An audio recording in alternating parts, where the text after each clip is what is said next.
Hello, ladies and gentlemen, this is Mrs. Gallagher, and today we're going to discuss a distributive property. So how do we use a distributive property? We're going to multiply a number by a sum. We multiply each number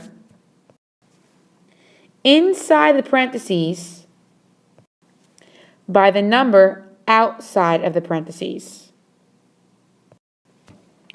So we multiply a number by a sum.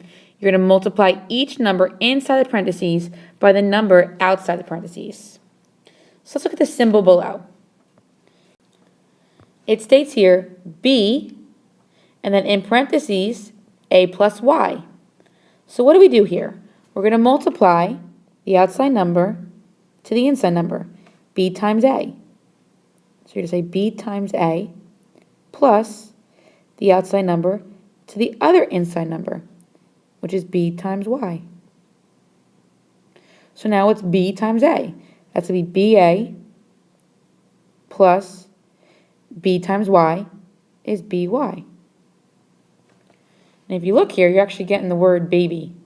Baby. Okay, so let's look at the example to the right. Again, it says, in parentheses, a plus y, and the b is on the outside. So we're going to distribute again.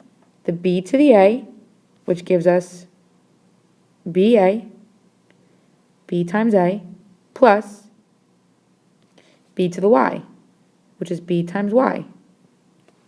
So we're going to simplify that. B times a is ba plus b times y is by. Again, if you notice here, you get baby again. So what I want to show you is it doesn't matter which side of the parentheses the outside number or variable is. You'll still get the same answer. So now let's do some examples together. Okay, so let's read our directions. Use a distributive property to write each expression as an equivalent expression. So we have number 1, 3 times x plus 1. We want to distribute 3 to the x and 3 to the 1. So we're going to write it. 3 times x plus 3 times 1. So what's 3 times x? 3x plus 3 times 1 is 3. So our answer is 3x plus 3. Let's look at example 2. 4 times 3n minus 7. Let's distribute 4 to the 3n. So 4 times 3n minus 4 times 7. So 4 times 3n gives us 12n minus 4 times 7 is 28. So your answer is 12n minus 28. Let's look at example 3. It says negative 2 times 2n minus 5. So we're going to distribute the negative 2 to the 2n and negative 2 to the 5. So we have negative 2 times 2n minus a negative 2 times 5. So negative 2 times 2n gives us a negative 4n minus negative 2 times 5 is a negative 10.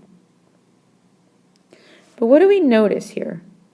We have minus a negative. And whenever we have minus a negative, we're going to create a great big plus sign. So we're going to rewrite this, negative 4n plus 10. And that's your answer. Let's look at number 4. Negative 5 times 4y plus 10. So now we're going to distribute the negative 5 to the 4y and the negative 5 to the 10. So we have negative 5 times 4y plus negative 5 times 10. Negative 5 times 4y is negative 20y plus negative 5 times 10 is negative 50. Now again, we have a positive and a negative here. So we're going to change it to a great big subtraction sign. So we're going to rewrite it as negative 20y minus 50. and that is your answer. Let's look at number 5. It says r minus 5 times 6. So if you look here, the number is behind your parentheses, but we're still going to solve it the same way. We're going to distribute the 6 to the r and the 6 to the 5.